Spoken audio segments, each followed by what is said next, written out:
public comment session is over. We just need a motion to adjourn. All right, motion by Andy. Second by Patty Jo. All in favor? Unanimous. Public comment session is adjourned. All right, next up, we'll move into our regular meeting agenda. Again, Wednesday, June 14th, regular scheduled meeting of the Swain County Tourism Development Authority. This meeting is now in order. First thing, we're going to call for any changes to the agenda, which I have a few that I'm going to make. Item 5, we have Pineapple Public Relations on the agenda. I'm going to move that up to item 3 after public comment and allow them just to do their thing and get out of here so they don't have to wait on the rest of the agenda that we have today. And then item 4 on the agenda, we have Karen Wilmot here with Chamber of Commerce, and I'm going to move that up to follow Pineapple as item, that'll remain at item 4, but we're going to shift that up on the agenda and move the budget approval down after Karen to item 5. So moving 2 up, sliding 1 down, just for time management of the people here. I'm going to make a motion that we make those changes to the agenda. Make a motion. All right, motion by Patty Jo, second by Andy. All in favor? Mm-hmm. All right, it's unanimous. Okay, so with that being said, the first thing we have on the agenda today is public comment. And again, no one signed up for public comment, so we'll move on to Pineapple, PR. Jeremiah, you've got meeting minutes approval. Oh, sorry, missed that. Okay, so the first thing we have on the agenda are May 10th, 2023 regular meeting minutes. You have a copy in your package. You also received those electronically. Just need a motion to approve. I'll make a motion. Motion by Pooh. Yeah. Second. Second Patty Jo. All in favor? Unanimous, none opposed. Meeting minutes, 5/10/2023, executive session. Same thing, in your package, received electronically. Need a motion to approve. I'll make a motion. Motion Pooh. Second. Second Patty Jo. All in favor? None opposed. And last would be May 24th, 2023, the budget work session meeting minutes. I'll make a motion. Motion by Patty Jo. I'll second. Second by Pooh. All in favor? All right. All right. None opposed. All right. Moving on, public comment. We don't have anyone signed up for public comment, so we'll move past that and ask Pineapple if they're ready. They can go ahead and take the stage for us. And just for time management, what do we have planned? Was it 10 minutes, 15 minutes? 15. Okay. Thank you. Yeah. We got it. You got it? Okay. We got it. Oh, Thank you. all right. Ready?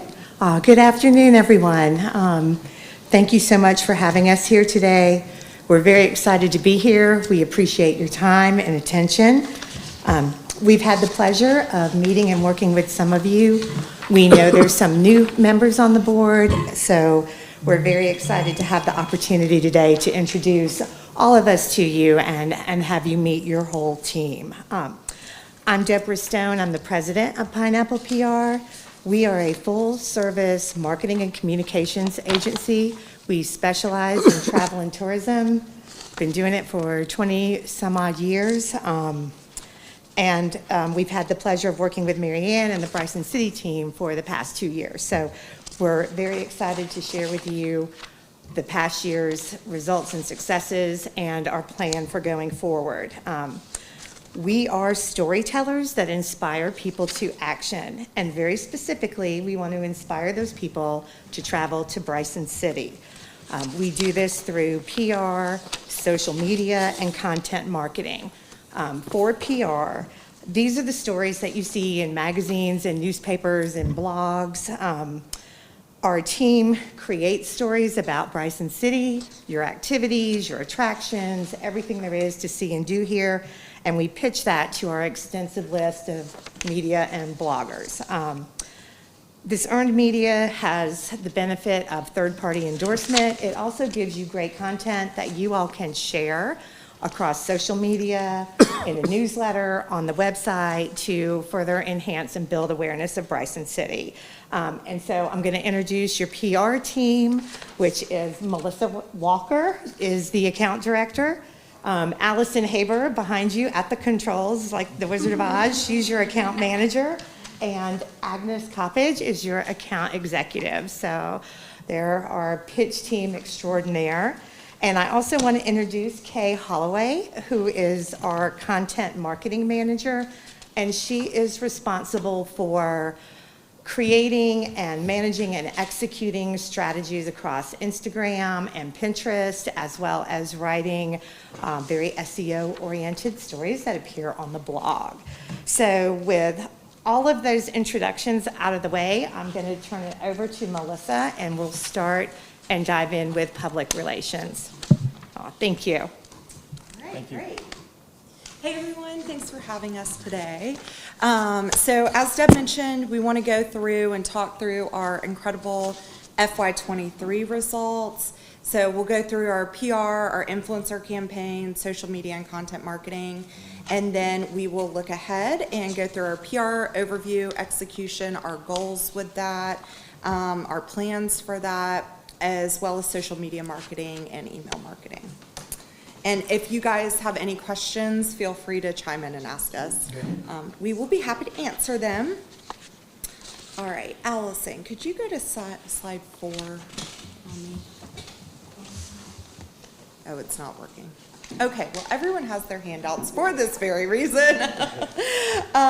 So looking back at our results, we had some incredible coverage from last year, and these are all earned media placements. So we did not pay for any of this coverage. This was basically free advertising, but as Deb mentioned, it really acts even more effectively than advertising because they're getting the endorsement of these writers and their recommendations. So that's really where PR stands out amongst like the paid advertising. So just a few highlights for you guys. We had some national coverage in Voters Travel, Southern Living, Travel and Leisure, USA Today, and then we had some regional coverage in Raleigh Magazine, AJC, Atlanta Journal-Constitution, Blue Ridge Country, and Town Greenville. Those are just some to call out to give you guys an idea. And this resulted, so if you had actually bought these ads in these print publications or online publications, it would have cost a total of $9,722,480. So that just gives you an idea of return on investment. The total reach, so this is how many viewership numbers or circulation numbers the publications have. It reached 344,732,895 people, approximately. And then the total placements, we had 71 placements from July to May. So we haven't concluded the year yet, so that's just the calculations from there. Impressive. And then a few publicity highlights just to showcase some of these hits. We had a fabulous AJC article, and this is actually a perfect example of, we hosted a writer, Blake Guthrie, and we had him come out. He stayed for about 2 days, went out, toured, hiked some trails, and he did this great placement in AJC. He's actually done about 3 for us. So this worked out great in our favor. So this is another way we get the media here. We engage with them. We showcase what a great destination you guys are. We like to give them that firsthand experience. So that's another way that we get in front of the media. But there's some other placements: Voters Travel, Southern Living, Raleigh Mag, Blue Ridge Digest, USA Today. These are just a sampling of some publicity highlights that we wanted to share with you guys today. And of course, there are plenty more, but yeah. So anyway, that is some of the publicity coverage from FY23.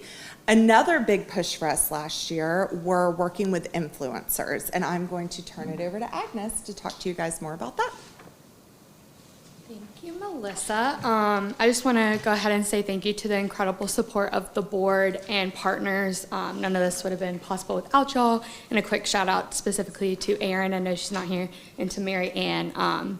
They just make it all the better for the campaign. So as Melissa mentioned, one of the main focuses for FY23 was the influencer campaigns. So I'm going to kind of just walk through the campaign overview and success highlights for you all today. So to showcase the different offerings, the different seasons, Bryson City, fall, winter, spring, summer, and the different partners, to really showcase Bryson City as a vacation destination, we hosted 9 influencers, 3 in the fall, 3 in the winter, and 3 in the summer. And they all were vacation options ranging from girls' getaway to a romantic couples trip, family vacations. Polar Express was a huge hit for us. And then, of course, spring and summer escapes we just wrapped up. So we brainstormed the target markets, which ranged from Greenville to Nashville, Charleston, Atlanta, and even Jacksonville. And as you can see, our goal was to generate between 300 and 500 impressions, and we actually tripled that number, and we hit over 1.6 million impressions for this year. And to drive traffic to the Explore Bryson City website and increase engagement with social media channels, we yielded an engagement of almost 50,000. So that's, to kind of give you all an idea, engagement is when viewers directly interact. So it's a click, a like, a comment when the post that the influencer posted to their social media channel. So that's around 50,000 was that number.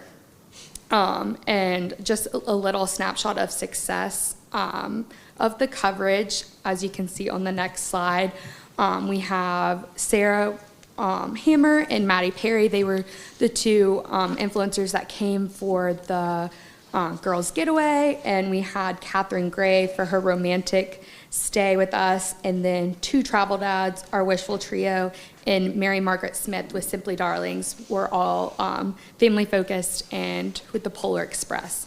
So we're really looking forward to continuing the efforts and success in the next year. But to speak more about the digital efforts, I'm going to hand it over to Kay for y'all.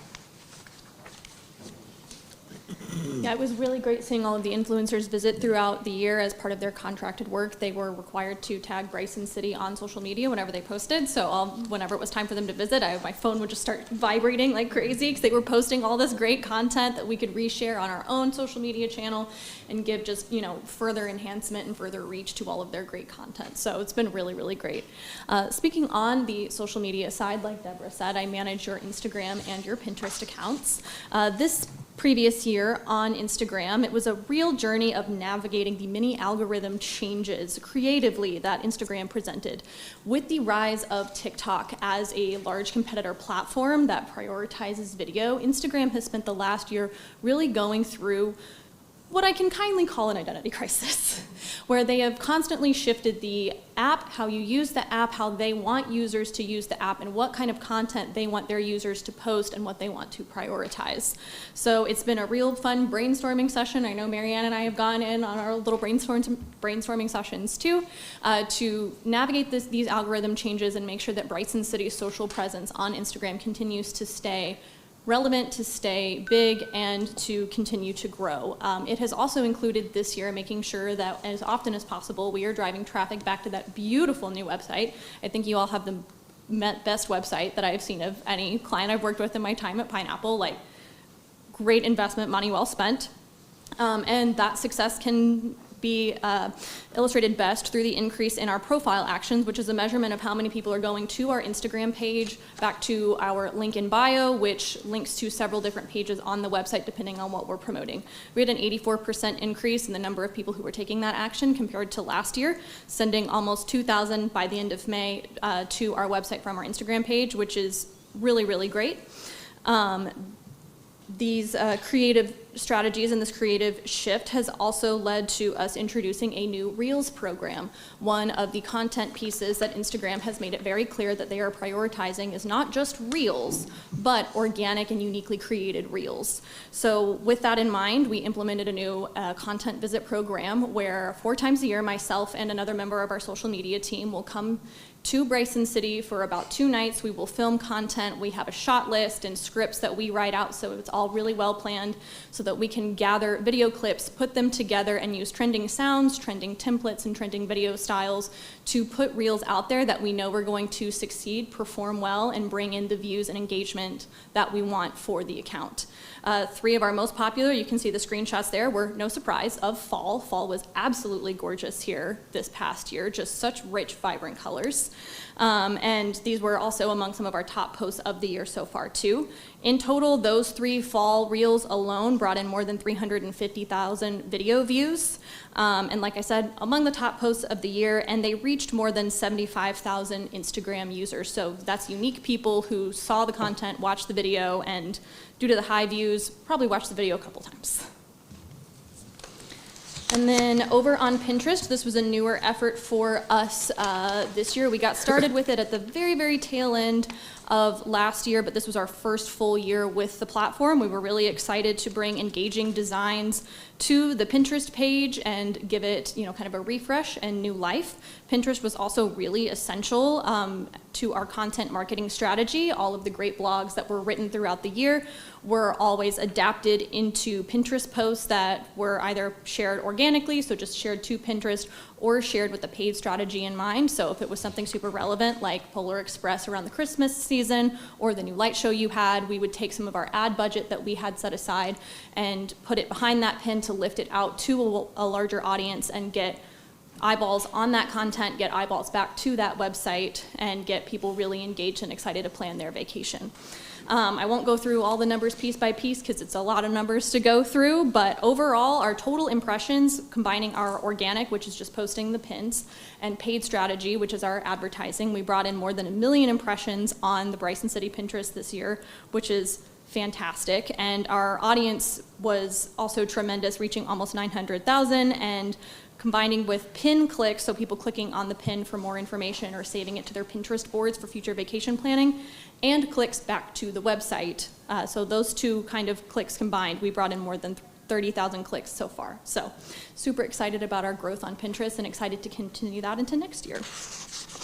Adding to the paid strategy, we also worked with Marianne to develop other boosted engagement posts and website traffic ads that appeared on Instagram, and for the website traffic ads also appeared on Facebook. The goal of these was to drive as much awareness to our social channels as possible, but also really drive those clicks back to that new website and really make sure that we were just getting as many people sinking their teeth into a Bryson City vacation as possible. We've run 32 campaigns so far. They've all had different seasonal themes based on time of year and what is most important to promote at the time. They've had tremendous results. Our average cost per click, so how much money it costs every time someone clicks an ad, consistently stays well below the industry average, as does our total cost per engagement, so how much it costs every time someone comments on the post or likes the post. That's consistently stayed below the industry average too. It's also generated almost 50,000 clicks back to the website through this ad strategy, and we still have other ads going in June, and we'll continue that onto next year. So very exciting on that front. And with that, I believe that is my last slide. So I will turn it over to Allison. So as you can see, we had a great year, and just looking ahead to next year, we're super excited. I'll look ahead on the PR side. We're going to continue tapping into the long stay markets, find new growth areas for us. And the way to do that, the best way to do that is just continue showing the variety of offerings that you guys have. I mean, I feel like every time we get on a call, there's something new happening. It's great. So we'll keep pushing that out. Asking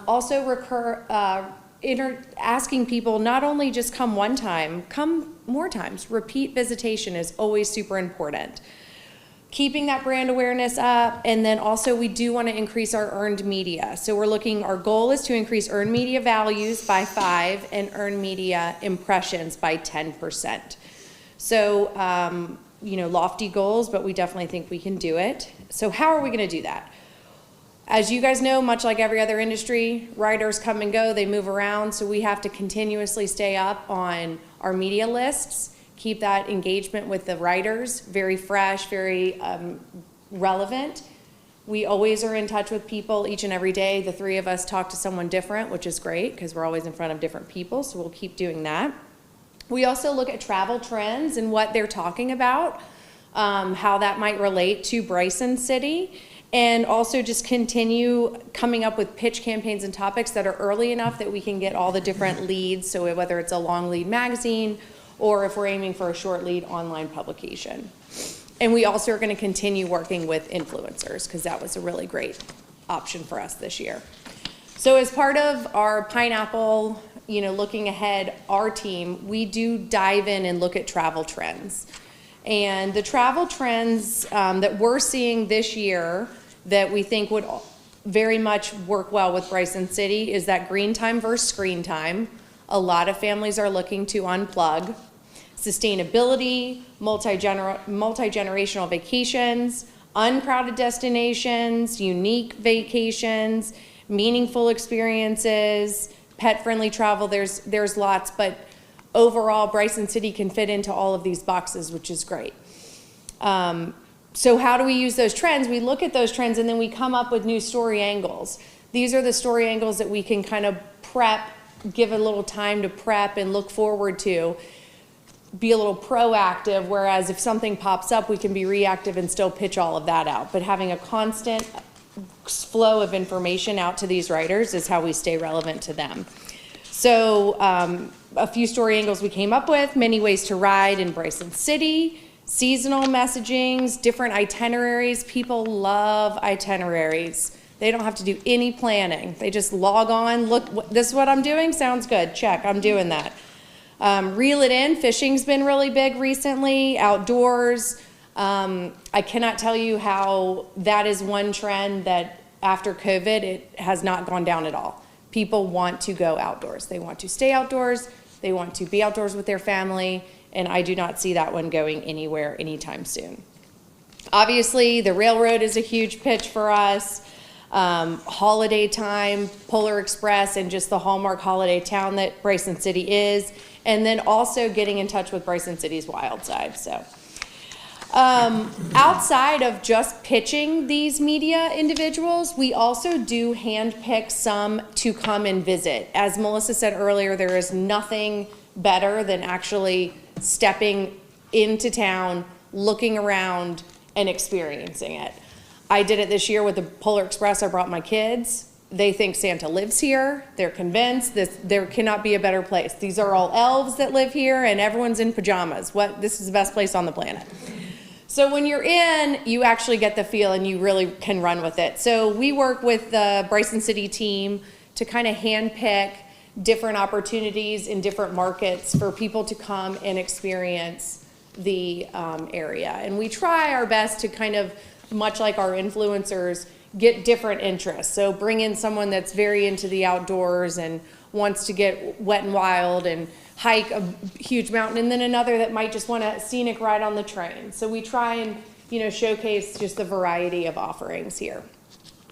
So as you can see on slide 18, these are just a few of the targeted media outlets that we look at.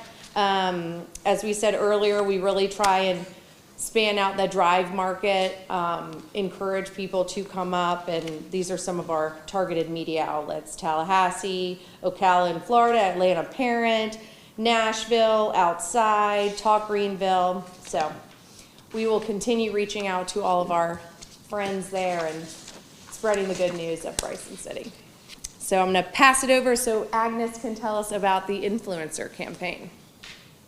Yes, me again. So for the FY24 influencer campaign, I kind of wanted to touch on why hosting influencers is so important because today's travelers, they really do rely on social media influencers about the destinations they visit. They think of them as their best friends, so they trust what they have to say. So it really strengthens brand reputation, it improves audience engagement, it achieves instant gratification because influencers have such a dedicated following on social media. They're directly influenced by the recommendations, and therefore it increases visitation to the destination, which is always a good thing, and of course direct engagement.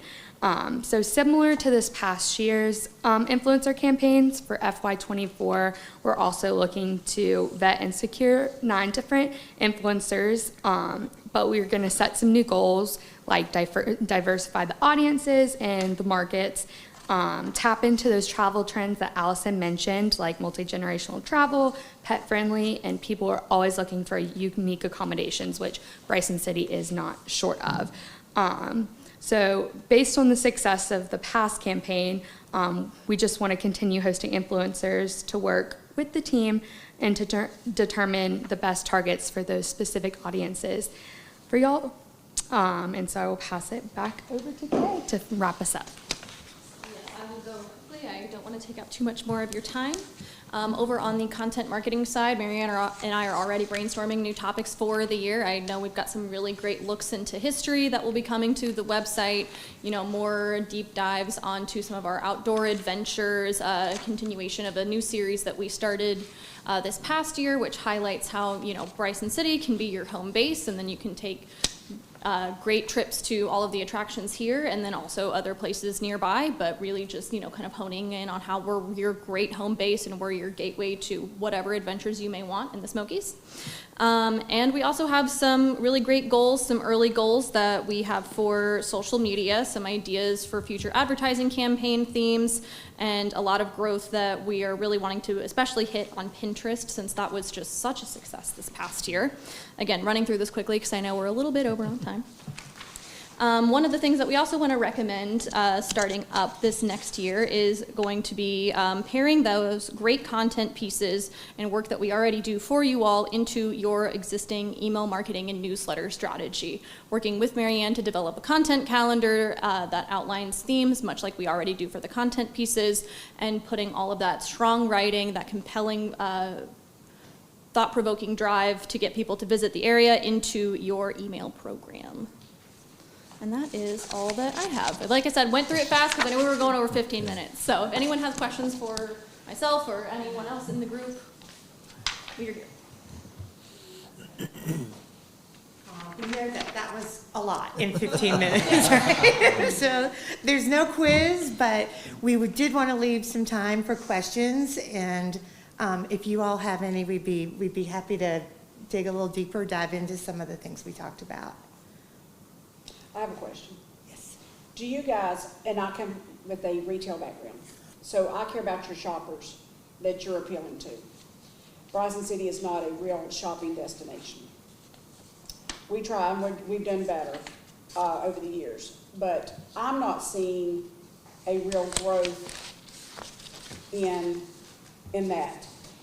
I'm getting a lot of people complaining that there's not more shopping here and things. And so my question is, do you guys ever propose to Aaron and Marianne any ideas of special events, festivals, those market days, all those things that are happening and blowing up all of our phones all the time? Are you helping any, do you get any data from those to what it does for a community or an area? Do you have access to that? Are you helping other towns that are sponsoring that? I always throw up this little town that's in Georgia because I have a store in both states, and it's in Monroe, Georgia. And they have this flower festival. They're not even really known for flowers, but their marketing person put together this flower festival, and everything is themed that weekend about flowers, and it has just done tremendous. They also have 2 bloggers that live in that town that has also helped that blow up as well. So I'm just saying people are getting very creative for their towns, because that person, those kind of things put beds, heads in beds, people in the restaurants, people in the, shopping in our stores.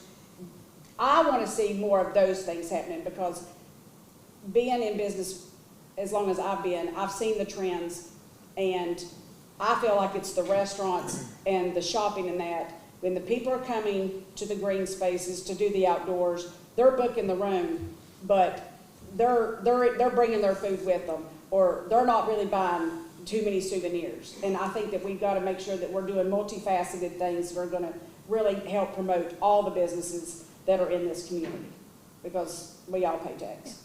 Agree 100%, right? Like, so to a couple of your points, I think there's, 4 people behind me that disagree with the shopping availability of the product here, because we spent 2 hours doing it yesterday.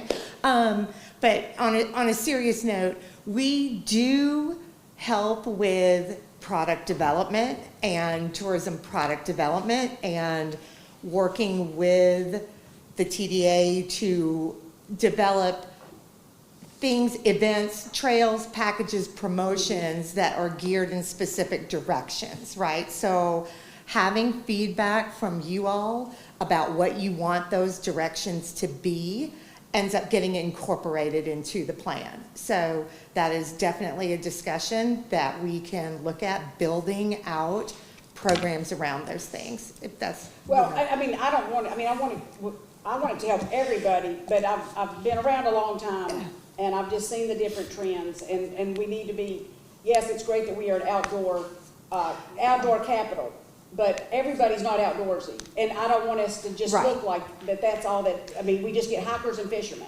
And the content, yeah, right, and the itineraries too, are to tell people Exactly. how you spend a day. Right. And it's everything you can do here, Right. right? And Right. the content on social is geared in that direction also. There's things that we know that if we put out there, they're gonna go crazy and get a amazing response, but we also want to push every avenue of everything else that there is to do. People travel on their stomachs. We want people to go and patronize the restaurants. We want them to shop. We want them walking the downtown. One of the big pitches and, I guess, positioning things we have done is around the downtown area and all that is offered there as that hallmark kind of holiday town, where Oh, for you've sure. got shopping, you've got gift shops, you've got boutiques, you've got restaurants. So it is woven through the messaging, but if there is specific I just want to know if desire. there's festivals or things that we should be trying to encourage Karen, the chamber, or To do. other people that want, and can come in here and get money from us to sponsor something. Yeah. I just like to start seeing some annual events that are on trend, Okay, that are gearing to That's lots of different fair. people. Yeah. Because I know that that's happening in other places. And I was That are gonna smaller tell than you, us. to your point about like showcasing the shopping in the town and all that. We actually specifically targeted influencers last year to showcase that.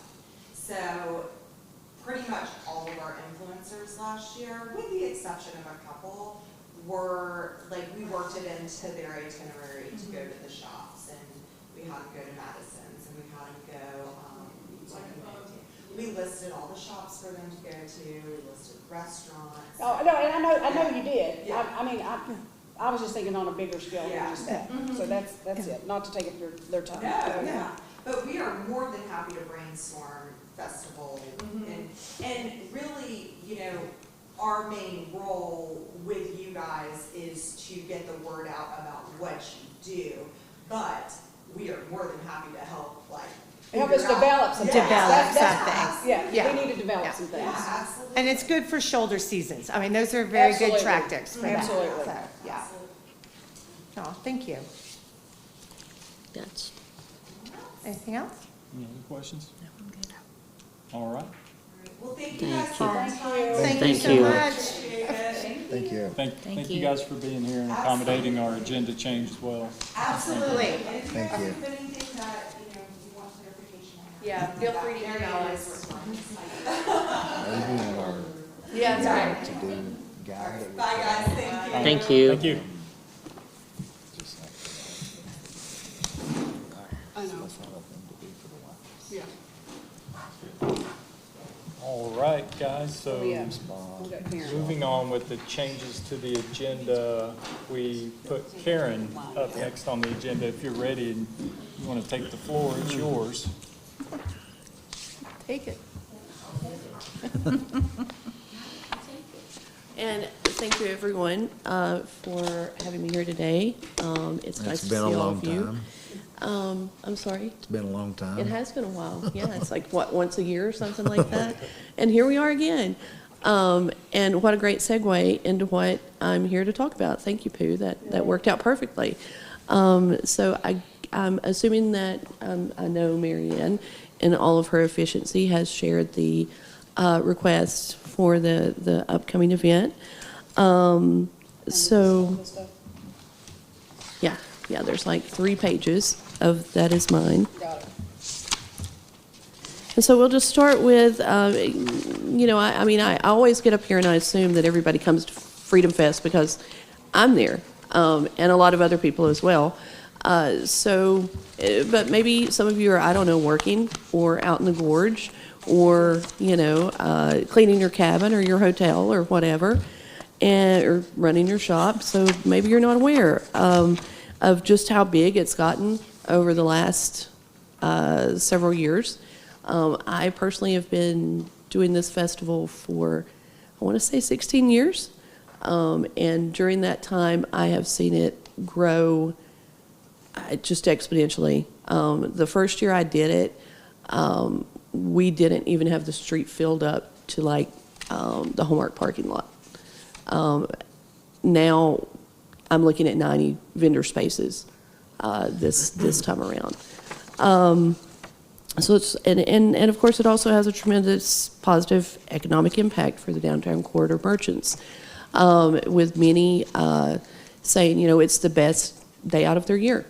Now, could you expect that otherwise? I mean, it is the 4th of July, maybe, but maybe not, especially when the 4th of July falls on a Tuesday, like it does this year. If it's on a Saturday, sure, yeah, people are traveling. But again, people aren't taking that week-long vacation that they used to take around the 4th. We all remember those golden days when you could plan on that entire week being busy, especially like in Cherokee, remember, Pooh? Yep. Yeah, not quite the same. So we have to look for a way to make sure that this has a good benefit for everyone. And of course, not just downtown, but I have a vendor coming in from Missouri. She's going to be staying at a hotel. I've got another that's just booked an Airbnb downtown because they're traveling in. So these vendors are not just, producing an event or helping, they're helping other businesses as well. So a lot of tendrils running out from this that benefit everyone in the community. We did get a couple of really good press mentions this year. Our event is pretty much a favorite.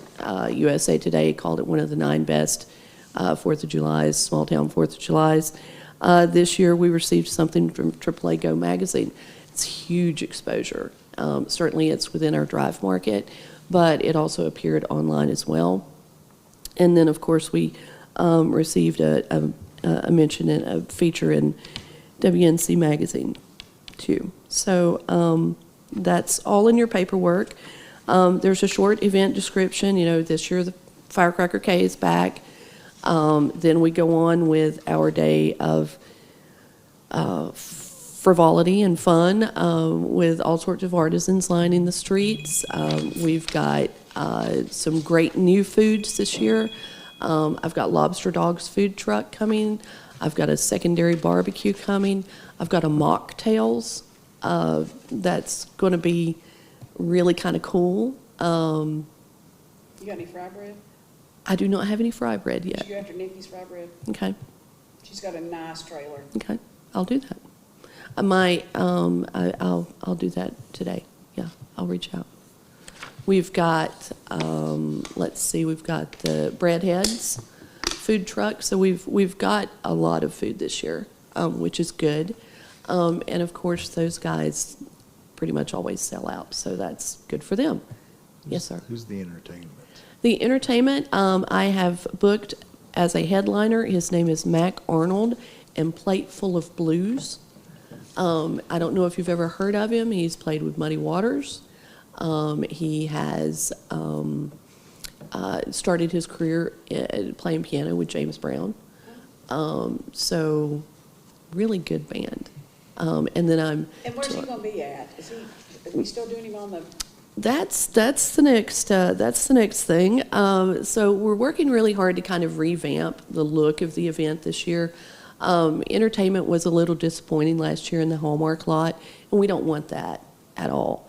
So I've spent a couple of hours with our rental team because, of course, the problem, it's all logistics.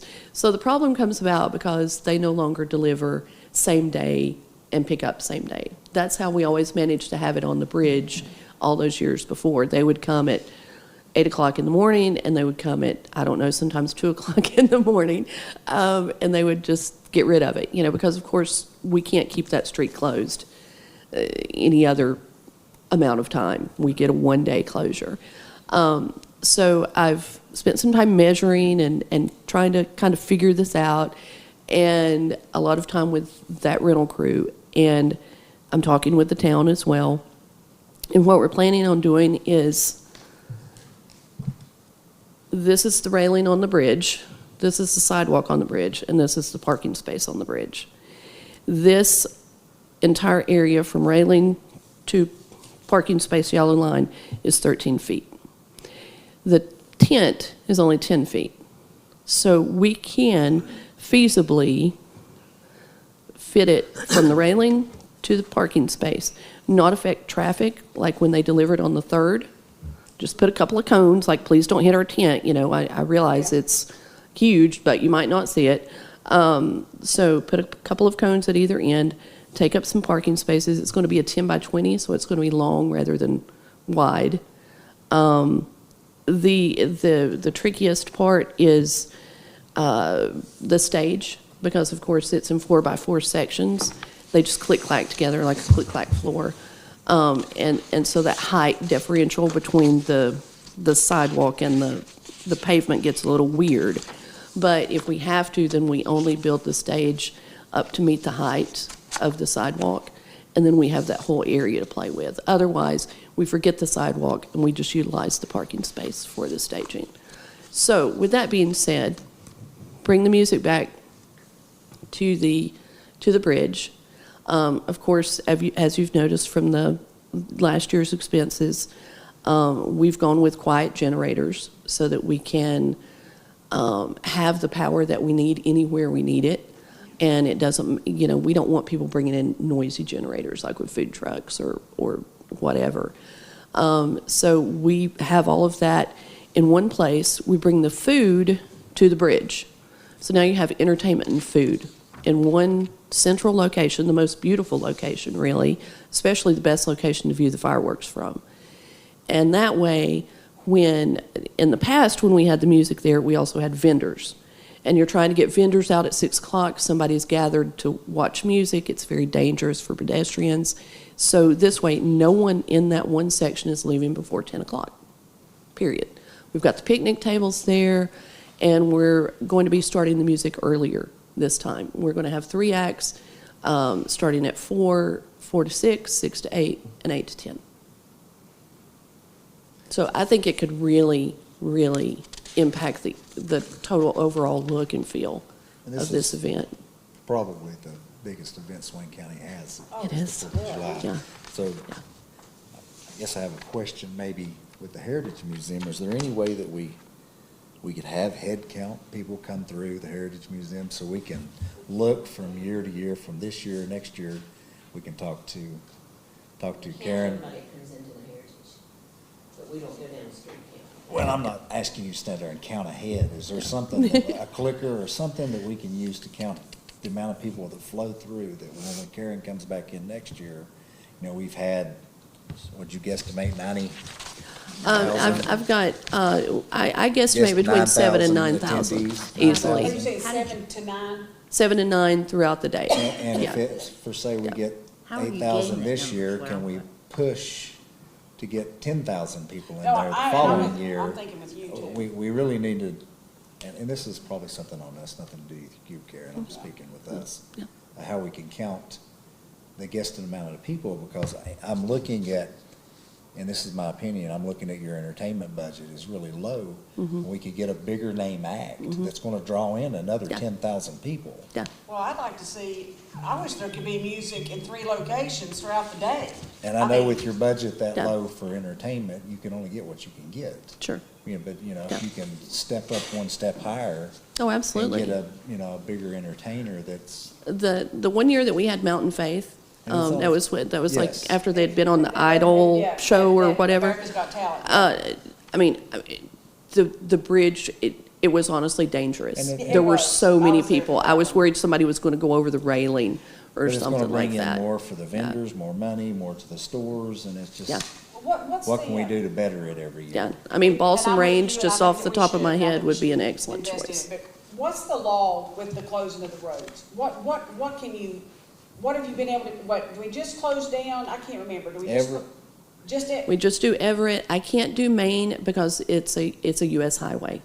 Because I the- hate the that we DOT. can't close down Maine. Maine, because if, I'm thinking about our Four Corner, project and putting those benches out. What a great space that would be to have the music at the square. I mean, I'm thinking. Right in the middle of the square. Huh. Right in the middle of the Yeah. square. And so that can't ever be accomplished? No, no, yeah, yeah. Yeah, I mean, I would love to close down every bit of Bryson City I can for this festival, Well, quite I think honestly. the 4th of July, it's gonna happen but, every year for the yeah. rest of our lives, and we constantly, we're gonna Absolutely. continue to pour money into this. Yeah. Everybody's in agreement with it, and you're sitting here talking about the stage breakdown and setup, and that might be something we need to look at in the future. of I mean, a some kind of- mobile stage Yes, with a would be mobile so stage. great. With a mobile stage. I can't even tell you how wonderful that would be But for me. we Yeah. need head numbers as the Yeah. TDA board. Yeah. We need some head numbers that we can better this show that How we're did you putting come up on. with the 9,000? That's what Well, we did have someone years ago doing a clicker. Brad Walker was clicking and clicking and clicking. He kind of gave up. He was just like, I can't do this. So we go to our vendors and we ask them, how much food did you bring? You know, how much did you bring that would, how many did you think you could How many did feed? you anticipate? Yeah. Because Yeah. I'd say that'd be a question they would want to know to Yeah. begin with. Yeah. What to prepare for. Yeah. Because if So- they're running out, they've already got a problem. Yeah, so, and of course, it depends on weather. You know, like last year, we had a rainstorm with the evening entertainment. You know, the sound guy, he just, you know, and I completely agreed with him. You know, you can't, it's your equipment, shut it down. But little things like that will, of course, affect the overall number. Yeah. But that's where I get my numbers from, is I just, especially the big food vendors that come expecting big numbers. And I just ask them, and they're like, yeah, I prepared for 7,000 people, or I prepared for 10,000 people, or whatever. Yeah. Karen, what was the flop at, so I guess I wasn't here last, I wasn't here last July 4th.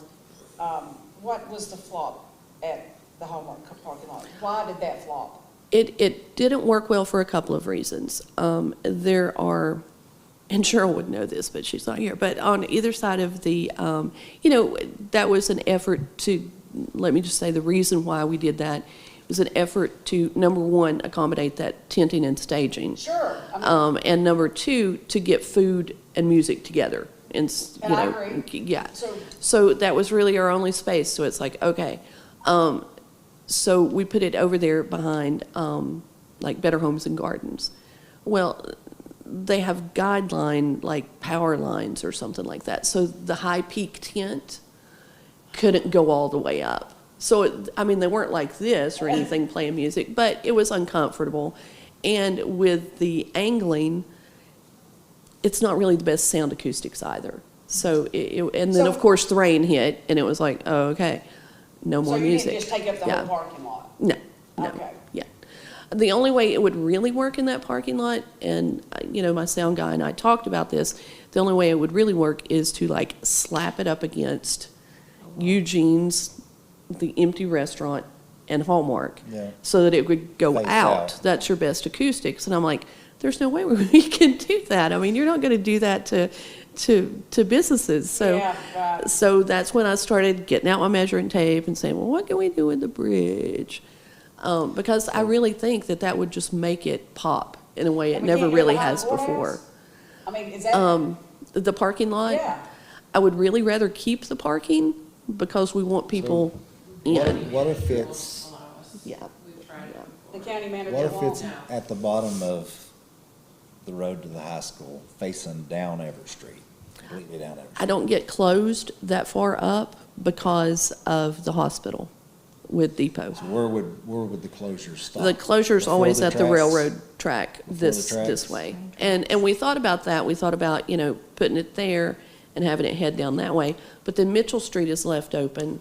The intersection is left open again, to get where, maybe people have to get to the hospital kind of thing. So it's Mitchell Street. And then that leaves you with like one choppy section here and you couldn't fit all of your food in it. Right. Or, moving it on further down. So the bridge is, I want to say it's like 207 feet. You don't have to get by. So, so everything should fit on the bridge now. Yeah. Okay. So I guess I'm picturing, what I just said, if we're counting heads this year, next year we're trying to gain an additional 2,000 people. We want it to grow. We Trying want it to help grow. Eventually, we're Yeah. gonna have to figure out How where to we do could it. set a stage up, to where it's gonna be the main presence Mm-hmm. of the 4th of July during the day. Yeah. To give people room to stand or dance or whatever they do Mm-hmm. in front of the stage. Can it go, I mean, behind the federal building, in your grassy area there? We've found that everything that we pockets of other put, music? we've found everything that we put over it, anytime we break it off from the main, Yeah. it doesn't do as well. No, it's Okay. lost. We had the kids' activities there, the last time, like the bounce houses and that sort of thing. We actually lost money on them. Not significantly, but a bit. A map? Have we ever given a map? Oh, yeah. Because I Oh, don't yeah. know. And Oh, said, yeah. Mm-hmm. hey, you got a full day of events here, and check it out. We have for sandwich this. boards. Move all around the town. Yeah, we have sandwich boards throughout the Okay, so street. that didn't work. Yeah, But the problem is you've got parents and kids. You start separating, parents want to go through the booths. Kids want to be over here. Yep. You've got to try to pull everything as you possibly can, As as tight as tight, you possibly yep. can, but still have enough people to maneuver through. yep. So I thought, but then you mentioned closing Mitchell Street down, it's not gonna work. Right there in between the train, where they took over that little section right there for the stage. But you won't work because you already said Yeah. Mitchell Street's fine. Yeah, if Mitchell Street were closed, that would be completely, Yeah. it would change everything. But we And just we can't. get it closed Right, no. temporarily? No. I can get it for downtown trick or treat, just because of the sheer volume of children. And it's Well, if they an close it for afternoon in trick or treat, why October, would they not the close it 4th for of July. Yeah. I'm sorry, I If was, they close it for trick or treat, why would commissioners not close it for the 4th of July? well, it's not the commissioners, it's the town board. So you're off the hot seat, Roger. Can we, But it's just the Are we talking volume. about the Alderman? Yes, it's just the sheer volume of traffic. I mean, the difference between an after 4 to 7, 3 hours in October, as opposed to 4th of July from 4 a.m. It's a backup. until 12 a.m. I mean, that's a long closure. And I understand. I mean, Changing Yeah. subjects a little bit, Karen. Yes, sir. Do you have a group that helps you plan this and pull it off? And I just bring that up Yeah. because there's going to be no shortage of ideas from this group and Right, probably we others. could go on and- forever. Yeah. I mean, I would love to have more involvement and input from this group. Pooh, it sounds like you're chock full of ideas. It's Shannon, just Patty ideas, but- Joe, you're already dealing with the agricultural fair. The more the merrier. I just thought you know, it was your board. yeah, I mean, I don't know what our, you and your board were doing. our Same board, majority it's, as it's Yeah. typically been, myself and the board, but, one of our long-term vendors, Katie Cope, she does the vintage markets, which I know. I would love to see something like that here, but I digress. She and I talk a lot about this as well. Yeah, she's doing you it know, for a living, so she yeah, knows how they work exactly, and how to lay them exactly. out. I send out, after the 4th of July, I send out a survey to all of the vendors that participated and just say, hey, what worked for you this year? What didn't work? What would you like to see? What do you never want to see again? That sort of thing. So I find that their input really is telling. So let me ask you this, Karen. Yeah. Would it be in your best interest to take on someone to take some of the load off you? Because you've got the whole load. Yeah. And if this woman you just mentioned Katie. I mean, could she not It's be all figured volunteer. into She the ain't got money budget? to pay anybody. Yeah, but could she not be figured into this budget that we pay her Oh, to help you? Sure. To take the load off of yourself? Because I've always been under the impression the 4th of July is totally on your shoulders. Pretty much. Okay. I mean, and now. I don't understand There's why. me, so, as far as staff, so yeah. Why that's you've pretty much not came to us and say, Yeah. listen, I need help, guys. Well, I'll be more than happy to come to you. I need help. Say I need help. This lady's Yeah. willing to help for Yeah. whatever and put this together, Yeah. If it's something that we're gonna try to continue to grow Yes. with, somebody's gonna have to pass the buck a little bit more and say, I've gone as far as I know how. Yeah, we need some help. And let's bring in somebody else and see it, Well, budget has always kind of constrained me, but, Yeah. now we're having a good Well, how much you conversation. I think it's in the budget like 10,000 or something like that. and what do you usually use that money for? That goes, like our generators, that's almost $5,000. Something like that. That's the quote, like, I think it's 4,600. The tinning and staging, it's like 1,600. So yeah, I mean, we're spending more on generators than we are on entertainment. That should change. And then we should, you're talking about little pocket areas. I would love to utilize the parking lot here because not that many people can park in it, quite honestly. But why not set that up as an auxiliary? That's like the first thing they see when they come off this I exit, agree. and then boom, oh, look, it's a festival. So, have a little stage of some sort out there. Have some vendors or have someone juggling fire hoops or whatever, something really very visual. Yeah. As far as entertainment, and that's just because I'm having to deal with it myself as well. As far as entertainment, for Freedom Fest, for the agricultural fair, for anything coming and going, when you're trying to do entertainment, stage is a huge thing. It's something that we spend money on every year for rentals instead of purchasing and getting something that we can actually use and utilize. And then the townspeople being able, or whoever, put it together or whatever. But that is, to me, the hardest part. You spend, the generators, where the generators come, that's a lot of money right there. Yeah. That does not have to be wasted on rentals. So we barely have enough money to even promote the thing. Exactly. So, I guess So this is not, we gotta help them straighten this out. the county just purchased a new generator. It's sitting out at SCC. I don't know. I do agree with the staging. We need some kind of mobile stage that can be That put has up it all contained on a in the trailer. one. Oh, yeah, I mean, it's You like, just pull it out. it's like a pop-out box. But, It's I mean, like, this Freedom Fest is gonna be here for the rest of our lives and our kids' lives. I hope so, It's yeah. not something that's going away in the next 5 years. This is something that And we we need to don't want invest it You in. to. agree We that want it needs to be bids. tweaked a little bit? Oh, You're open for suggestions and- my biggest, I think big. Yeah. What always holds me back is budget. Yeah. So if you guys say, Karen, next year we want you to spend $10,000 on entertainment, and we want you to spend $10,000 on what That's you a actually drop. need. I'd like to see some flags. $10,000 is not a lot. for Then entertainment. I'll say, No, okay, but I'll probably book Balsam Range for the headliner for 9 and say, there's your band. yeah. Yeah. Do you have any comments, Director? No, this is. I mean, y'all are in the This is good. visitor center. Yeah. You deal with the comments that come in and out. Do we not, good and bad comments?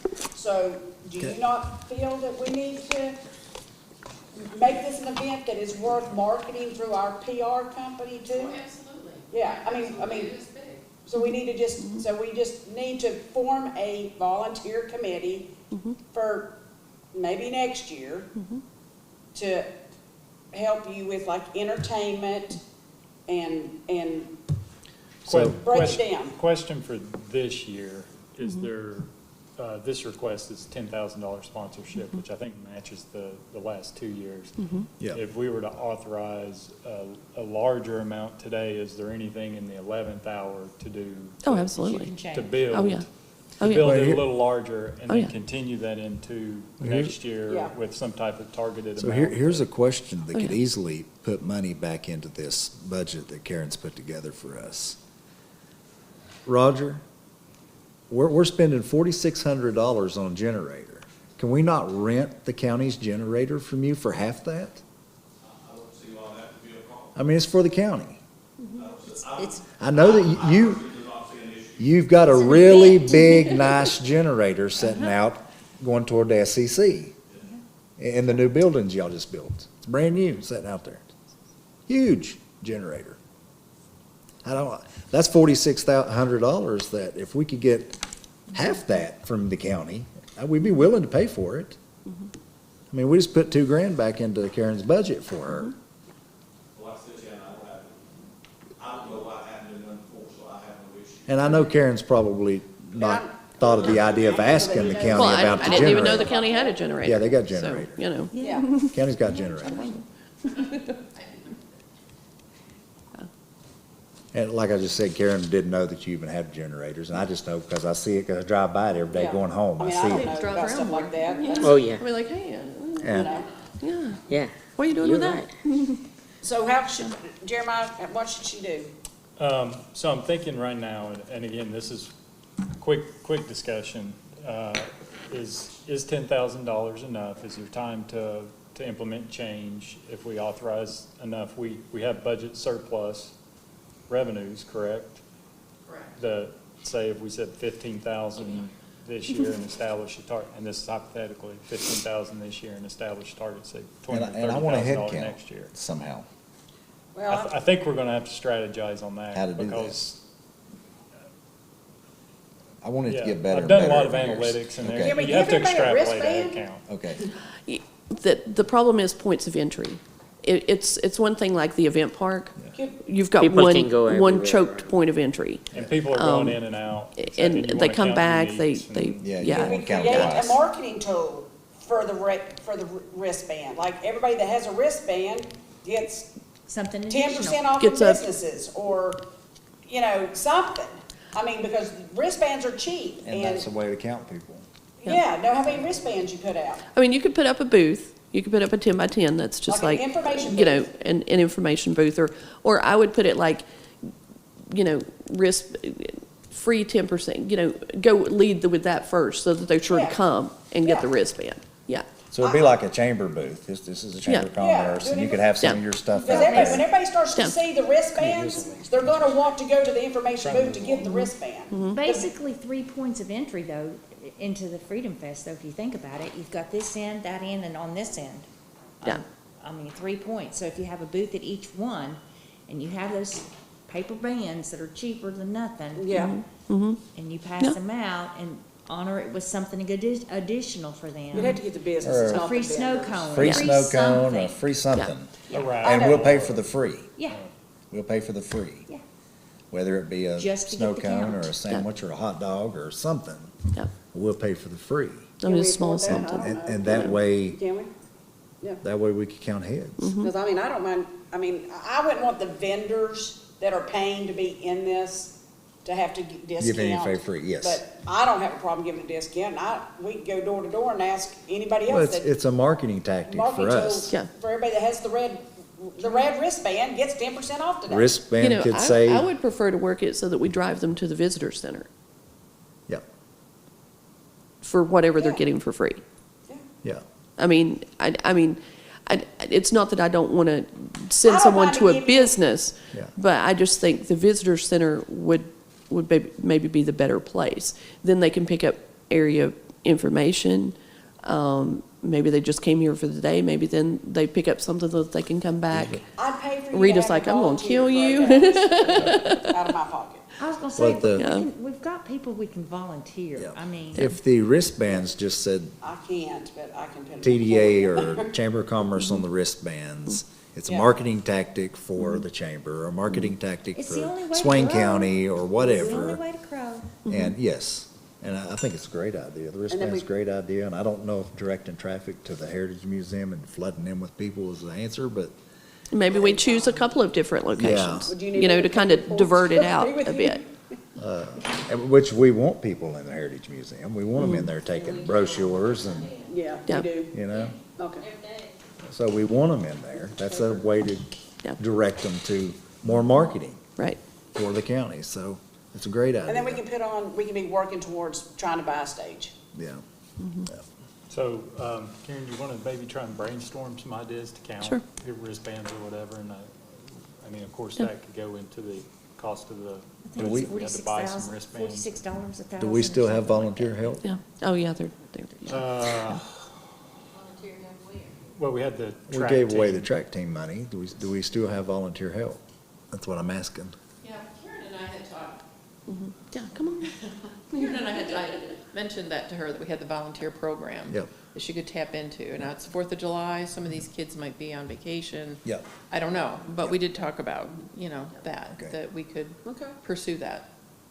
And that's Since why I we still included have that. hours in our Yeah, budget just available. And that's why I included like that one line that says, I would need volunteers, because after my 18-hour day, I don't really want to be picking up trash again. Right. So like that 1 hour, after the fireworks that would be a huge help with volunteers, yeah. So I know the track team's in fundraising mode again, so. So let's move with your idea. We can make a motion on. What's the right number? The additional number, the additional money. Well, I guess the question is going to be, how big do you want it, and where do you want it? Like, do we want to pursue the idea of having, if we were going to add to anything right now, I would say, let's pursue that idea, like right out here in this parking lot. Then roll with your idea. You're in You're control right now. Okay, I mean, that's where I would You go, can take the load off to of us. really You just make it pop. roll with it. Okay, I definitely think though that the town has to look awesome. Yes. So I believe that we need to buy flags and get them around town and have Harold put them out, or we put them out or whatever, but that's what I'm seeing.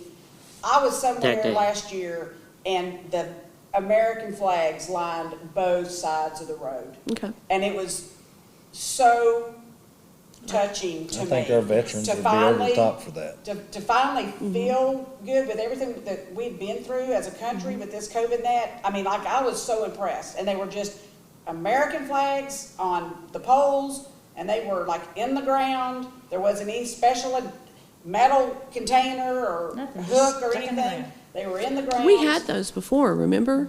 And I wish that you would get a I've tried graphic- to find them multiple times, get and a I don't know what graphic happened to designer them. and come up with a logo for Freedom Fest, Okay. and you should put the year on it so that people are buying these collector T-shirts, because people do that. Yes. People that frequent an event love to collect the T-shirts, and that's revenue for you, or us, or whoever, to have this great, because I'm gonna be selling in my store red, white, blue shirts to sell out there.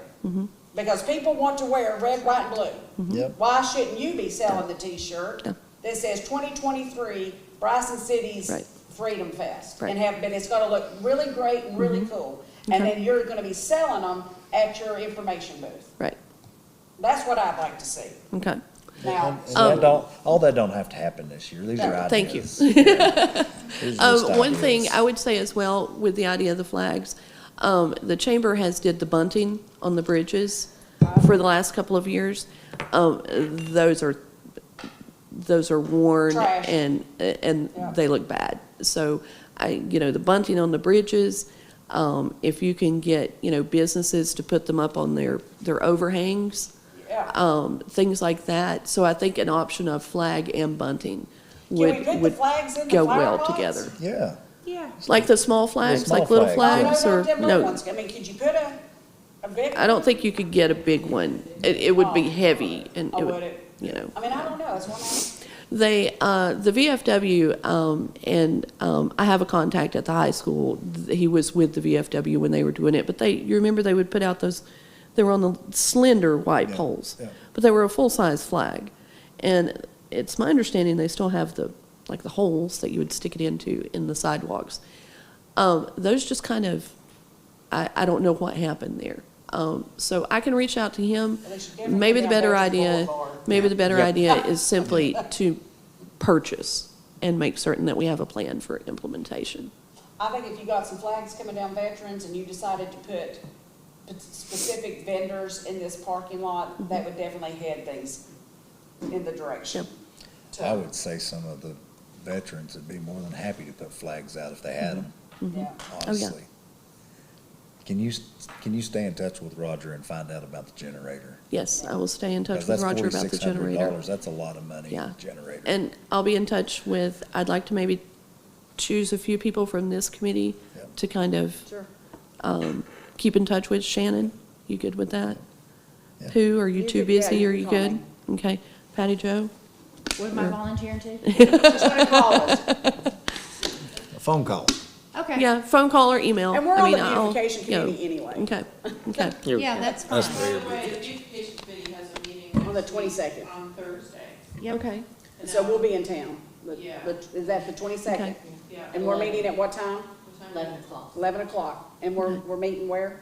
At the Visitor Center. We're at the visitor center. Okay. So it So sounds for- like decor improvements, maybe a satellite thing. Yeah. over- Yeah. I don't know if You it's gotta have good entertainment food or over there, Karen. vendors. You know, if you and cook the then, booths, you gotta have food too. And then possibly, I don't know what the kids' situation is, but maybe pump up the kids' situation. Yeah, right now, we've gone to a vendor provider, Jelly Ball and Laser Tag, and he just comes and sets up.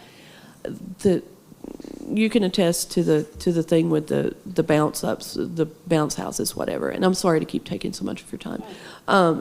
The group that I was working with and another group that I tried to work with, they didn't bring staff, and so it was on us No. to, do you Let have a them do their group own that was, thing. do you have a group that was bringing staff? Yes, they Let do me their know that own group, thing. because they wouldn't provide me staff. And I said, from a liability standpoint, I will not have volunteers Yeah. being in charge of That's this. right. You No. cannot. So you So- have a contact with the so vendor. I'll- So I'll I get would- in touch. I would try Yeah. and do the bounce house stuff. I Yeah. have small children, so that's Yeah. one big thing for them. Yeah. The Oh, bounce house. If that's kids a love winner, bounce get it. I houses, mean, you know. yeah. And maybe instead of worrying about what do we put over here in this, I keep going that way, but here, maybe it is the bounce houses. Kids zone or something. That's the kids zone. So Karen, next year, can you put in, and it gives you a year to work on it, to speak with this lady about event coordinator to help you? Absolutely. Okay. Yeah, yeah. And for this year, what's the right dollar amount? Anything? Do you need to, just, I mean, we're doing, I What was can gonna follow the format as last Yeah. year, where we basically approved reimbursements up to a certain amount. okay, that would work. I just don't know what the right amount is. If you want to add the bounce houses, that's going to be at least $3,000. So, Flags, bounce houses, Yeah. 15, 15. 17. Go Yeah. 15, because you may get a little back on the generator if Exactly. Roger can Yeah. pull some strings for the generator. Okay, so it sounds like you guys will have a subcommittee meeting to work out the details, but adjust this if it's incorrect, but we'll make a motion to do reimbursements for Freedom Fest up to $15,000 Yep. for this year. Yep. Cool. 23. Reimbursements. thank you all. Reimbursements. Thank you, yeah. And just need a second. I'll say Second that. by Andy, all in favor. Thanks, guys. So Any 15. opposed? Yeah. 15? Okay. And thank you for your enthusiasm and energy. This is We wanted to quite a succeed. passion of mine, so It's a it's, big event you for know. Bryson We wanted City. to succeed. That's just, I mean, it's the same thing with me working with the fair. You want it to grow everything. Yeah, That's every what- year. That's what Yeah. the commissioners want. Yes. So, And gotta as an help out. organizer, that's what you want, Huh? and, yeah, I and mean, it you goes don't want back to to the just, community, it goes back to the Yeah. people. Yeah. It puts heads in beds, Yeah, for sure. People come definitely. here for it. well, thank you all very much. Thank you. You're Thanks. very welcome. Have a great afternoon. You're welcome to call. This is yours, I And think, Karen. do call me so I can give you, okay? Andy's got to go, Jeremiah. Yeah. We're gonna we go. gotta- So, next item on the agenda, did you have something, Mary Ann, before we? No, I just wanted to say you've got 2 voting issues left, and I know Andy has to leave, but one is the budget and the other one is 7A. So that's if you guys want to discuss and vote on whether or not you want to continue the live stream. So I didn't know if you wanted to get both of those done now, because Andy, I know, has to go. Okay, let's work on budget approval right now, and if we have to punt the live streaming discussion, we can. Yep. So included in your package is a copy of the budget Yep. that we previously discussed. We did the public hearing comment earlier today with no comments on the budget. Just really quick, and a couple things on the proposed budget you've got in your package, and there will be a subsequent handout that I'll give you when we get there. But the basic premise behind the fiscal year '24 budget is being a little more conservative. Yep. We've budgeted revenues. Mary Ann, did you plan on doing a budget review at all, or I don't want to? It's really up to you guys, because we already did it at the last Okay. meeting, at the Zoom meeting. We kind of went in depth on that, and since that meeting, I've met with the marketing committee. Okay. So we've, that's all in here based on our discussion. Okay, so revenues were actually. It's a based- 15% drop. Okay. Which based on recent trends, which the last 3 months, I glanced back at our occupancy tax collection summary. It looks like the most recent month is down 13% Yes. year over year, and then we've got 3 months of declining occupancy tax revenues. So the premise of the fiscal year '24 budget is to try and be a little more conservative from a budgetary standpoint, and that's on revenue and expenses. Yep. And then, like I said, we also have some guidelines that we're going to talk about in a second regarding budgets and spending. So the marketing budget is complete.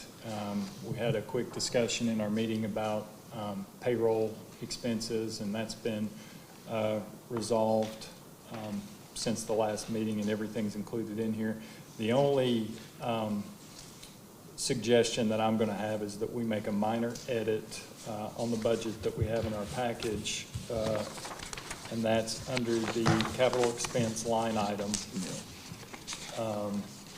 which reads, we have a capital outlet, capital reserve transactions with 1% of lodging tax toward rec park pool, $500K plus event park, $50,000 in July, and kiosk, $80,000 in August. I'm going to suggest as part of this budget that we look at the rec park pool, which is a project that we approved this fiscal year, that we actually use this fiscal year to complete payment for that project. I did some quick math. Because there is funds, there is a bank balance of about 700,000. Yeah. That's kind of where that would go. Paying it off of it. Yeah, we'll pay off that This project year. this fiscal year before next year with current available funds. I don't have those exact figures in front of me right now, but that number, okay, I do have those numbers. It looks like, based on a quick calculation, $346,448.22. So, just roughly rounding to $350,000. We have, if that's off some, we have ample amount available in our current cash fund balance to make payment of that, and then reduce that budgetary line item expense next year by a corresponding amount. And that's my only suggestion as far as editing this budget prior to making a motion for approval. And that takes care of that. That takes care of the Totally. Yep. full project we approved this No year. more involvement in that. Yes. I make a motion to approve the 2023-2024 proposed budget with the amendment that Jeremiah just mentioned on the capital expenses.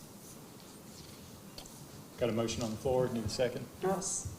I'll second or she can second, whatever. All right, second by Patty Jo, all in favor? Sorry. None opposed? Unanimous. Okay, so the budget is approved for next year. I want to dovetail a very quick discussion with that. And this was discussed at our last meeting as well.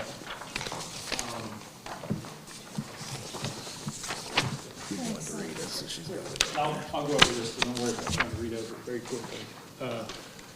So at our last budget meeting, and again, going along the premise of having conservative budgetary and fiscal management tactics, I just handed out a resolution, and this is written in resolution format so that it will become part of our board package that the current board members would have, as well as subsequent board members would receive, new board members would receive. And essentially, this would just be, and I'm reading from the document here, resolution to establish responsible fiscal guidelines whereby the Swain County Tourism Development Authority shall establish a fund balance floor and only allow for authorization of expenditures that can be paid off, that can be paid for with current fund balance after consideration for the floor at the time of the expenditure is being voted for by the Swain County Tourism Development Authority. So essentially what this is going to do is establish a fund floor for the TDA, which will be based on, for fiscal year 24, 3 months of proposed operating expenses, which currently is rounding $150,000 a month, $450,000 minimum fund floor for us. And then the subsequent part of this resolution would also say that we would not authorize any expenditures that would extend beyond current available fund balance. So historically, we voted on things that we did not have available funds for. And fortunately, we've had the county available to essentially front those expenses for us, and we'd amortize those out over a period of time. So based on our expectations for next year, the possibility for a recession, making sure that we have ample funds available to continue operation of the TDA and continue marketing the county, we think that these things are in order to maintain our conservative position as far as our financial policies go. So it's being responsible with TDA money. It's start with, it's given us a 3-month levy that for some reason that we have COVID or another crazy shutdown, that we can still afford to pay our employees and keep things moving. So we've always got money in the bank. The no loan thing is more of us as a TDA board to use strictly our money for marketing and tourism and not using county money for marketing and tourism. Does that make sense? Need a motion, so you're making a motion. Yes, just need a motion on the board. Well, I submitted this resolution, so I'm going to make the motion that we adopt the resolution that you have in front of you that covers those two items that I just discussed. I'll second that motion. Second by Shannon. All in favor? Any opposed? Unanimous? That was easy. All right. So that would go in the board policies and procedures going forward. Mary Ann has handed you one, and we need to know if there's anybody else that has, can recollect anything that we passed as a resolution in the past. She's gonna go back through minutes.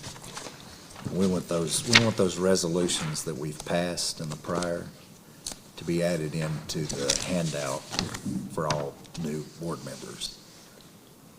That way, everybody's on the same page of, because you can't guess of what resolution was passed in the past. She's written down a few that she's came up with, and we just need to brainstorm. She's gonna go back through the minutes.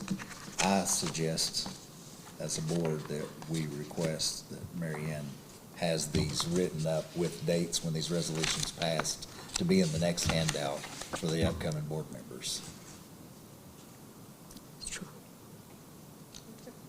Yep. I don't think we need a motion for that. No. No, she said she could do it. Okay. Perfect. Appreciated. Yeah, thank you for collecting that.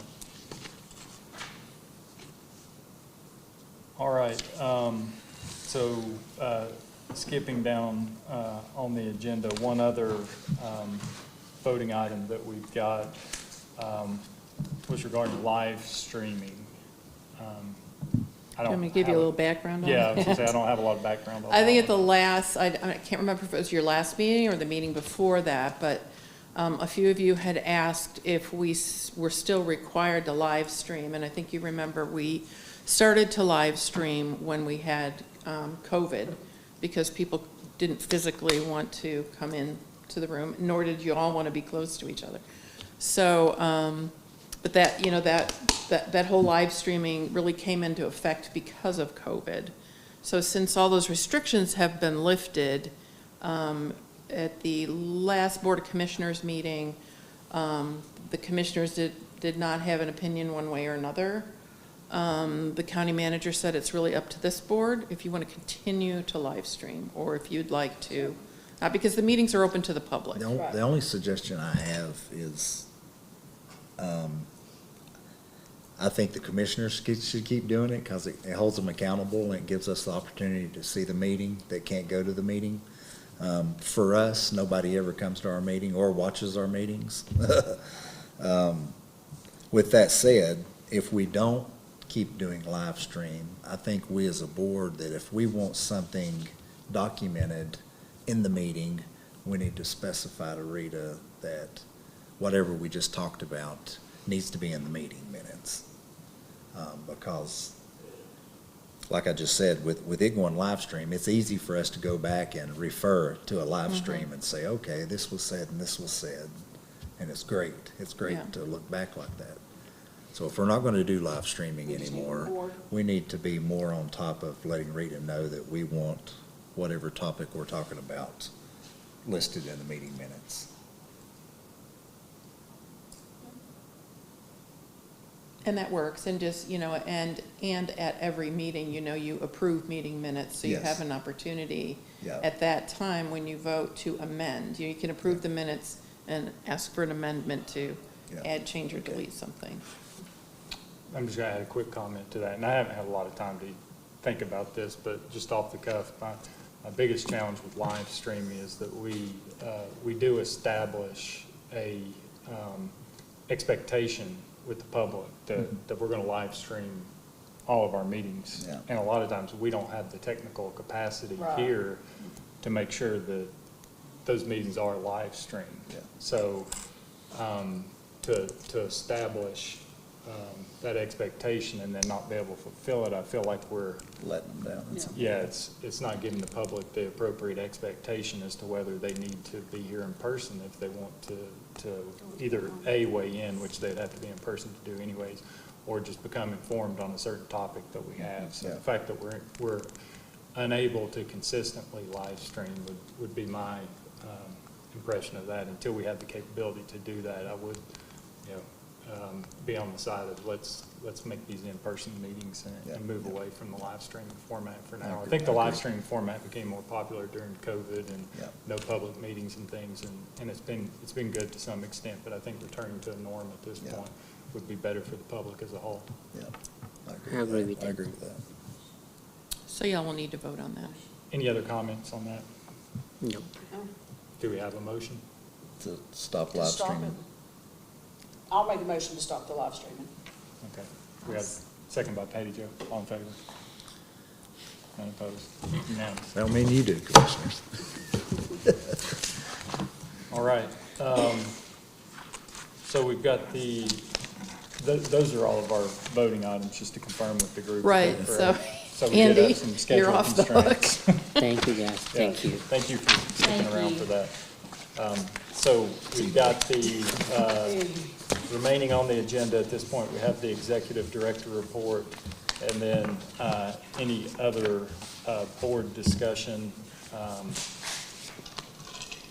items that we have. I'm going to make a recommendation. I'm going to jump out of order again a little bit. I apologize. I'm going to make a recommendation that item 7C, which was we were gonna move to a closed session for some personnel discussion.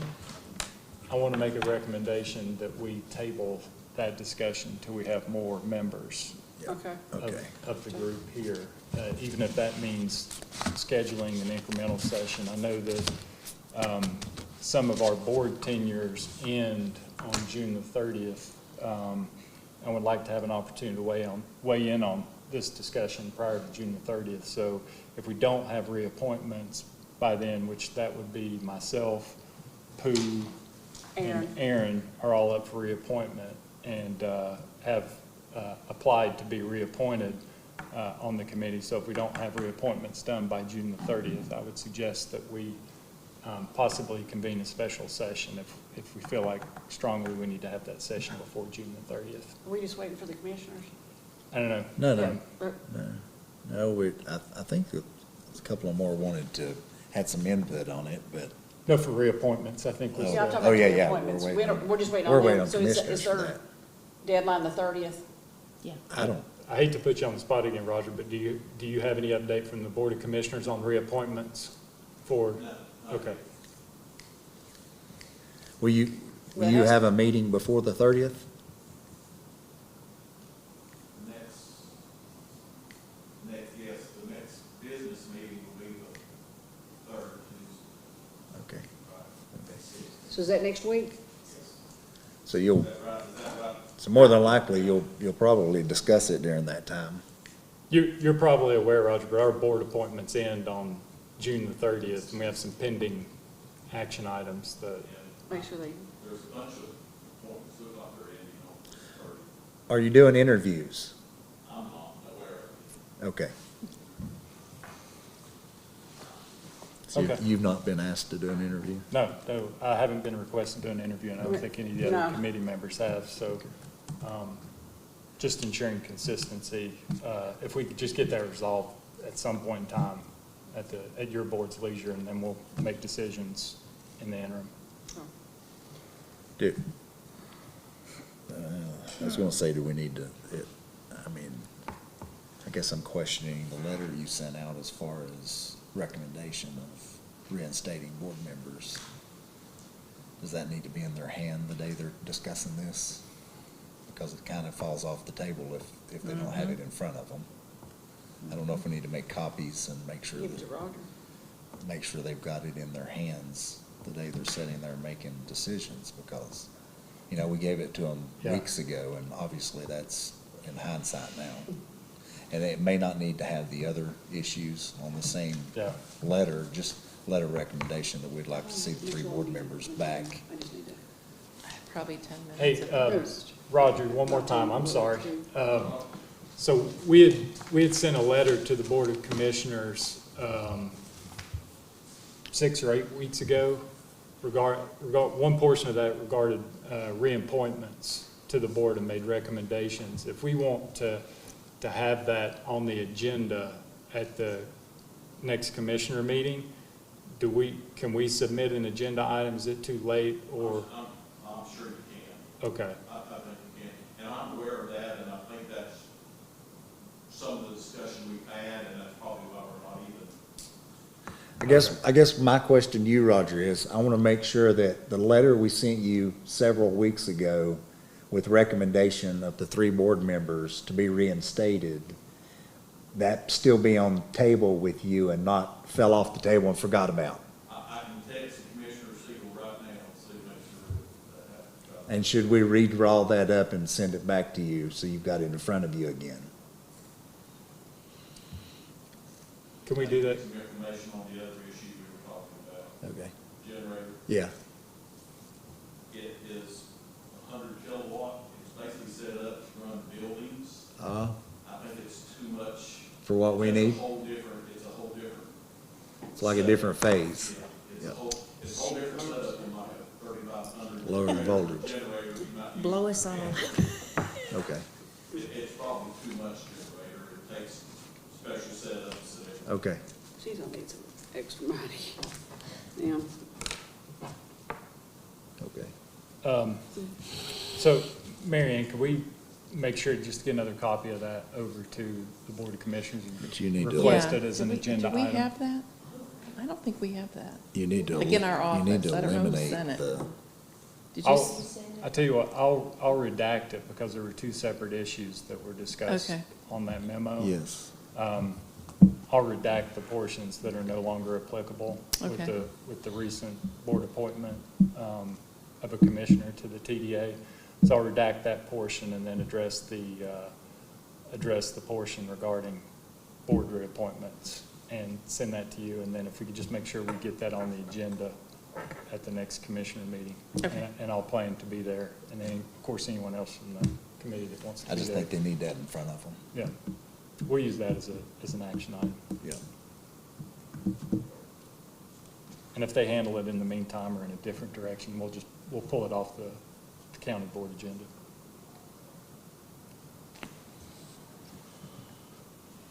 All right, with that, I do want to mention one other thing. Sorry, Mary Ann, we've had you queued up for the executive report.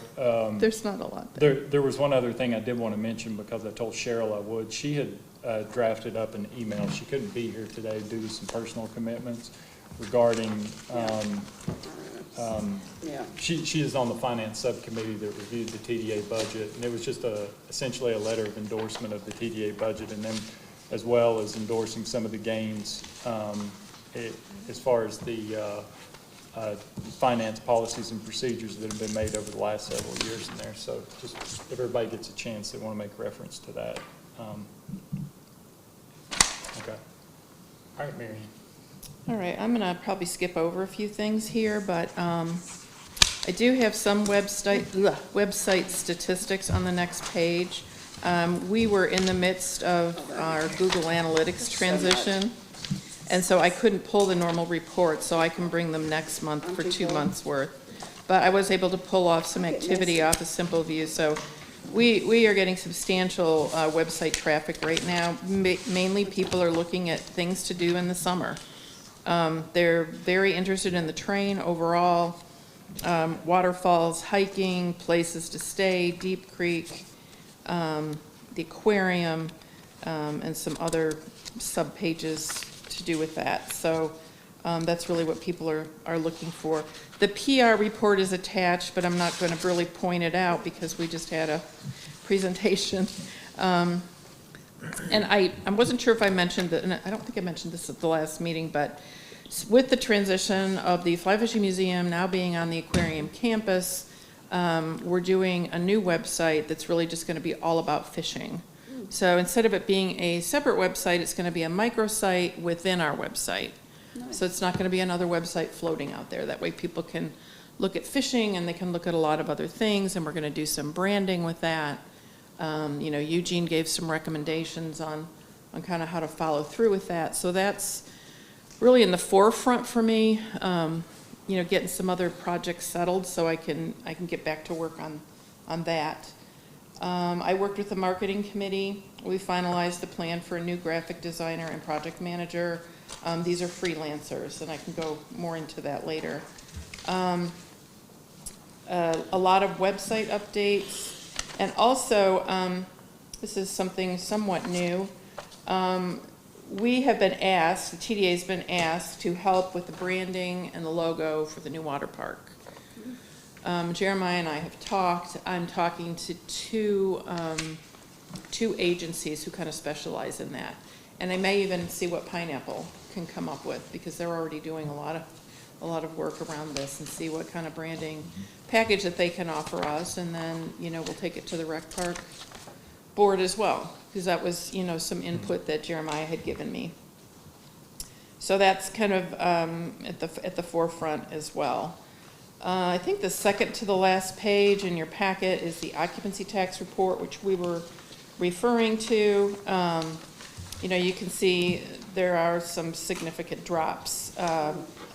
In the month of April, we were down 16% to last year. So therefore, the budget for the new year is going to be a 15% drop. There's nothing scientific there, but we all know, with the opening of international borders, that people are no longer traveling close to home like they did during COVID. They're traveling all over the world. So not everybody is, but people are traveling again, so we're losing some of that allure of social distancing and being in a remote area.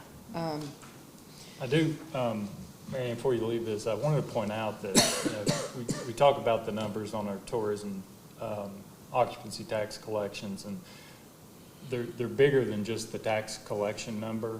I mean, if you consider a 15% reduction in revenues for us next year, or tax collections next year, that amounts to, well, the $2 million that we collect every year amounts to about $50 million in room revenues for cabin owners, hotels, everything inside the county. A 15% reduction in that total number is about $7.5 million. And then if you extrapolate the spend on food, entertainment, restaurants, et cetera, all the way across, you're probably talking about a number that's approaching $40 to $50 million of tourism-related expenditures that we're budgeting to decrease next year. And take that just a step further, if you just divide that by the population, every man, woman, and child in our county, that's roughly about $2,500 to $3,000 per person per year that will not be coming into the county next year as far as tourism dollars. So again, tying this back to our budget, and the reason we're budgeting conservatively, and the reason that we want to make sure that we have plenty of budgetary dollars available to stimulate and stabilize this market is we're going into a headwind that we haven't seen in a few years right now. We do want to be prepared to address that. So, you know, it's more than just the tax collection dollars. It's the impacts to every man, woman, and child in Swain County that tourism has now. Yeah. So we're taking this job very serious next year, and we're going to have the hardest year as a group that we've seen in several years. So I'll get off my soapbox after that.